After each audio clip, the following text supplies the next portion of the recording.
నియోజకవర్గంలో ఉన్న గ్రామాల్లో మన తోకలపూడి గ్రామం ఒకటి.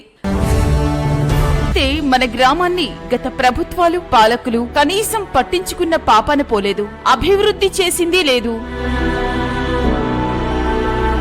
అయితే 2019 ఎన్నికల్లో మన ఎమ్మెల్యేగా గ్రంథి శ్రీనివాస్ గారు ఎన్నికైన తర్వాత మన గ్రామాన్ని అభివృద్ధి చేయాలనే దృఢ సంకల్పంతో ప్రత్యేక ప్రణాళికలు రూపొందించారు. అందుకు అనుగుణంగా పనిచేసుకుంటూ వెళ్లారు. ఈ 5 ఏళ్ల కాలంలో మన తోకలపూడి గ్రామంలో 7.70 లక్షల రూపాయలతో కల్వర్టు నిర్మాణం, 19.34 లక్షల రూపాయలతో గ్రామ సచివాలయ భవన నిర్మాణం, 23.94 లక్షల రూపాయలతో రైతు భరోసా కేంద్ర భవన నిర్మాణం, 17.50 లక్షల రూపాయలతో వైఎస్ఆర్ హెల్త్ కేర్ సెంటర్ భవన నిర్మాణం, 18.3 లక్షల రూపాయలతో సీసీ రోడ్డు, 5 లక్షల రూపాయలతో ఇంటర్నల్ రోడ్డు, 4 లక్షల రూపాయలతో గ్రావెల్ రోడ్డు, 24 లక్షల రూపాయలతో పైప్ కనెక్షన్లు.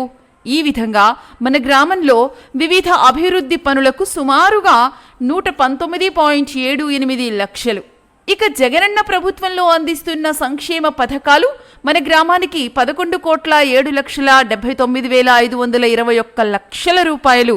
ఇలా మొత్తంగా సంక్షేమం మరియు అభివృద్ధి కలిగిన మన తోకలపూడి గ్రామానికి సుమారు 12.50 కోట్ల రూపాయలతో మేలు జరిగింది. జగన్మోహన్ రెడ్డి గారి ప్రభుత్వం బాగుంది. నేను వచ్చేసి వృద్ధాప్య పెన్షన్ తీసుకున్నానండి. మా ఫ్యామిలీ వచ్చేసి చేయూత పథకం తీసుకున్నాను. అమ్మఒడి ఇల్లు స్థలం చేయూత జగన్మోహన్ రెడ్డి వల్ల ప్రభుత్వం బాగుంది.